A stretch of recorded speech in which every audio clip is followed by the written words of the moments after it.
നമസ്കാരം, കലാകൗമുദി ഓൺലൈനിലേക്ക് സ്വാഗതം. സംസ്ഥാനത്ത് ഭരണമാറ്റത്തിന് മണി മുഴങ്ങിക്കഴിഞ്ഞു. തദ്ദേശ സ്വയംഭരണ സ്ഥാപന തെരഞ്ഞെടുപ്പിൽ 70% സ്ഥാപനങ്ങളും തദ്ദേശ സ്വയംഭരണ സ്ഥാപനങ്ങളും UDF കരസ്ഥമാക്കി കഴിഞ്ഞു. ഇടതുമുന്നണിക്കും CPM-നും വലിയ രാഷ്ട്രീയ തിരിച്ചടിയാണ് ഈ തദ്ദേശ സ്വയംഭരണ തെരഞ്ഞെടുപ്പിൽ ഉണ്ടായത്. പ്രാദേശിക സർക്കാരുകൾ ഏതാണ്ട് പൂർണ്ണമായും എന്നുവെച്ചാൽ 75%-ലധികവും UDF-ന്റെ കക്ഷത്തിൽ തന്നെ ആയി കഴിഞ്ഞു. CPM-നുണ്ടായ വലിയ രാഷ്ട്രീയ തിരിച്ചടിയിൽ നിന്നും ഇനി അവർക്ക് കരകയറുക സാധ്യമല്ലെന്നാണ് രാഷ്ട്രീയ നിരീക്ഷകർ പറയുന്നത്. പിണറായി വിജയനെ മാത്രം മുന്നിൽ നിർത്തിക്കൊണ്ട് മൂന്നാം പിണറായി സർക്കാർ തങ്ങൾ രൂപീകരിക്കും, അല്ലെങ്കിൽ പിണറായി വിജയൻ എന്ന ഒറ്റ നേതാവിൻ്റെ ഇമേജിൽ, അദ്ദേഹത്തിൻ്റെ കരുത്തിൽ, ശക്തിയിൽ മൂന്നാം പിണറായി സർക്കാർ ഉണ്ടാകുമെന്ന് CPM വൃഥാ സ്വപ്നം കാണുകയായിരുന്നു. അതൊരു പകൽ സ്വപ്നമാണെന്ന് ഈ തെരഞ്ഞെടുപ്പ് തെളിയിക്കുകയും ചെയ്തു. പിണറായി വിജയന്റെ നേതൃത്വത്തിലുള്ള ഒരു മൂന്നാം സർക്കാർ ഇനി തങ്ങൾക്ക് ആവശ്യമില്ലെന്ന് കേരളത്തിലെ ജനങ്ങൾ ഏറെക്കുറെ പ്രഖ്യാപിച്ചു കഴിഞ്ഞു. അതിൻ്റെ ഒരു തുടക്കമാണ്, ഒരു സിഗ്നലാണ് ഈ തദ്ദേശ സ്വയംഭരണ തെരഞ്ഞെടുപ്പിൽ കണ്ടത്. ശബരിമല അടക്കമുള്ള വിഷയങ്ങൾ CPM-ന് വലിയ തോതിൽ രാഷ്ട്രീയ തിരിച്ചടിയായി എന്നുള്ള കാര്യം വ്യക്തമാണ്, ശക്തമാണ്. BJP പിടിക്കുന്ന വോട്ടുകൾ UDF-ന്റെ വോട്ടുകളായിരിക്കുമെന്ന സങ്കല്പവും പോയി മറിഞ്ഞു. ഇപ്പോൾ BJP പിടിച്ച വോട്ടുകളെല്ലാം അത് ഇടതുമുന്നണിയുടേതും CPM-ന്റേതുമായിരുന്നു. BJP-യുടെ കടന്നുകയറ്റത്തിൽ കടപുഴകി വീണത് CPM-ന്റെയും ഇടതുമുന്നണിയുടെയും കോട്ടകൾ തന്നെയായിരുന്നു. BJP പിടിച്ച വോട്ടൊന്നും UDF-ന്റെ വോട്ടുകളെ ആയിരുന്നില്ല.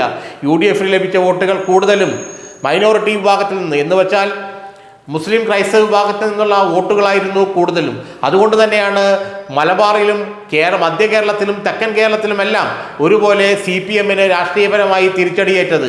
ഇടതുമുന്നണിക്ക് ഈ രാഷ്ട്രീയ വീഴ്ചയിൽ നിന്നും ഉയർത്തെഴുന്നേൽക്കുക അത്ര എളുപ്പമല്ലെന്ന് ഇപ്പോൾ ആ പാർട്ടിയുടെ നേതാക്കൾ തന്നെ പറയുന്നുണ്ട്. ഭരണമാറ്റത്തിൻ്റെ മണി മുഴങ്ങിയതിന് ശേഷം, അല്ലെങ്കിൽ ഭരണമാറ്റത്തിൻ്റെ മണി മുഴങ്ങി അതിന് തുടക്കമായി എന്നും മനസ്സിലായപ്പോൾ തന്നെ പല CPM നേതാക്കളും ഈ തുറന്ന പ്രതികരണം പോലും നടത്താൻ തയ്യാറാകാതെ ഇരിക്കുകയാണ്. പിണറായി വിജയൻ എന്ന വ്യക്തിയെ മാത്രം മുന്നിൽ നിർത്തിക്കൊണ്ട് ഇനി CPM-ന് മുന്നോട്ട് പോകാൻ പറ്റുകയില്ല. 2026 നിയമസഭാ തെരഞ്ഞെടുപ്പിൽ ആ രീതിയിലാണെങ്കിൽ വലിയ തിരിച്ചടി ഉണ്ടാവും. ഒരു നേതൃമാറ്റം CPM-നെ സംബന്ധിച്ചിടത്തോളം അനിവാര്യമാണെന്ന ഒരു ചിന്തയിലേക്കാണ് ഇപ്പോൾ ആ പാർട്ടി പോയിക്കൊണ്ടിരിക്കുന്നത്. പിണറായി വിജയൻ എന്ന നേതാവിനെ, അല്ലെങ്കിൽ പിണറായി വിജയൻ എന്ന നേതാവിന് ഇനി ജനങ്ങളെ ആകർഷിക്കാൻ കഴിയുകയില്ല. അദ്ദേഹം ചരിത്രത്തിൻ്റെ പിന്നാമ്പുറത്തേക്ക് മറയേണ്ട സമയം ആയിക്കഴിഞ്ഞു. ഇനി പുതിയൊരു നേതൃത്വം CPM-നെ നയിക്കാനില്ല എങ്കിൽ വരുന്ന നിയമസഭാ തെരഞ്ഞെടുപ്പിൽ CPM-ന്റെ കാര്യം കട്ടപ്പകയായിരിക്കും, ഇടതുമുന്നണിയുടെ കാര്യം കട്ടപ്പകയായിരിക്കണമെന്നാണ് പല രാഷ്ട്രീയ നിരീക്ഷകരും പകരുന്നത്.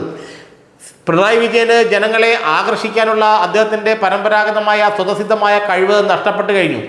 ജനങ്ങൾക്ക് ക്ഷേമ പെൻഷനുകൾ വാരിക്കോരി കൊടുത്താലും മറ്റു രീതിയിലുള്ള മികച്ച സൗകര്യങ്ങൾ നൽകിയാലും രാഷ്ട്രീയം ജനങ്ങൾ സംസാരിക്കുമ്പോൾ ഭരണവിരുദ്ധ വികാരം ഉണ്ടാവുക സ്വാഭാവികമാണ്.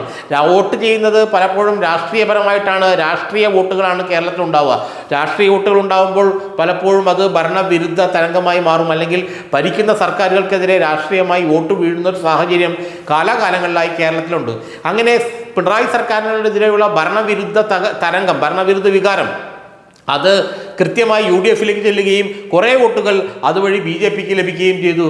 അങ്ങനെ BJP-യും കോൺഗ്രസും ഒരേപോലെ, കോൺഗ്രസ് കുറച്ചധികമായും BJP കുറച്ചായും ഭരണവിരുദ്ധ വികാരത്തിൻ്റെ ആനുകൂല്യം പങ്കിട്ടെടുത്തു എന്നാണ് ഇപ്പോൾ മനസ്സിലാക്കാൻ കഴിയുന്നത്. അതുകൊണ്ട് തന്നെ ഭരണവിരുദ്ധ വികാരമാണ് പിണറായി സർക്കാരിനെ വീഴ്ത്തിയതെന്ന കാര്യത്തിൽ ഒരു സംശയവുമില്ല. അതോടൊപ്പം തന്നെ ശബരിമല പോലുള്ള വിഷയങ്ങൾ CPM പ്രതീക്ഷിക്കാത്ത വേഗത്തിൽ, പ്രതീക്ഷിക്കാത്ത ആഴത്തിൽ സ്വാധീനം ചെലുത്തി എന്നുള്ളതാണ് നമ്മൾ മനസ്സിലാക്കേണ്ട വസ്തുത. ശബരിമല സ്വർണ്ണപ്പാളി വിഷയത്തെ വളരെ കെയർലെസ്സായിട്ട്, ഒട്ടും ഗൗരവമല്ലാതെ CPM നോക്കിക്കണ്ടതിൻ്റെ തിരിച്ചടി കൂടിയാണ് ഈ തെരഞ്ഞെടുപ്പിൽ ഉണ്ടായതെന്നാണ് പറയുന്നത്. ഏതായാലും CPM ഭരണം 2026 ശേഷം കേരളത്തിൽ ഉണ്ടാകില്ല, ഇടതുമുന്നണി ഭരണം 2026 ശേഷം കേരളത്തിൽ ഉണ്ടാകില്ല എന്ന് ഈ തെരഞ്ഞെടുപ്പ് വിധിയെഴുതി കഴിഞ്ഞു.